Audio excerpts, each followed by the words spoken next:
உங்கள் வாழ்வை வாழ. Cheers, a senior living by Casa Grande. Life begins at 50. மக்களை காப்போம், தமிழகத்தை மீட்போம் என்ற முழக்கத்தின் கீழ் தமிழகம் முழுவதும் அதிமுக பொதுச் செயலர் எடப்பாடி பழனிசாமி பிரச்சார சுற்றுப்பயணம் மேற்கொண்டு வருகிறார். அதன் ஒரு பகுதியாக திருவள்ளூர் மாவட்டம் திருத்தணி அடுத்த வீரகநல்லூரில் நடைபெற்ற பொதுக்கூட்டத்தில் அவர் உரையாற்றினார். அப்போது பேசிய பழனிசாமி, தமிழகத்தில் சட்டம் மற்றும் ஒழுங்கு நிலை முற்றிலும் சீர்கெட்டு விட்டதாக குற்றம் சாட்டினார். சென்னை திருத்தணி ரயிலில் போதைப்பொருள் மயக்கத்தில் இருந்த இளைஞர்கள் ரீல்ஸ் எடுக்கும் மோகத்தில் வடமாநில இளைஞரை வீச்செறிவாள் தாக்கிய சம்பவத்தை சுட்டிக்காட்டினார்.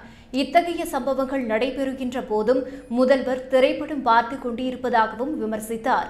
தமிழகத்தில் பெண் குழந்தைகள் முதல் முதியவர்கள் வரை யாருக்கும் பாதுகாப்பில்லை என்றும் போதைப்பொருள் நடமாட்டம் கட்டுக்கடங்காமல் அதிகரித்து உள்ளதாகவும் அவர் கூறினார்.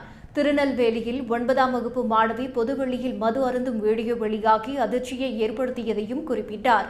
திமுக ஆட்சியில் ஊழல் அதிகரித்து உள்ளதாகவும் சமீபத்தில் கிட்னி திருட்டு வரை நடந்துள்ளதாகவும் அவர் குற்றம் சாட்டினார்.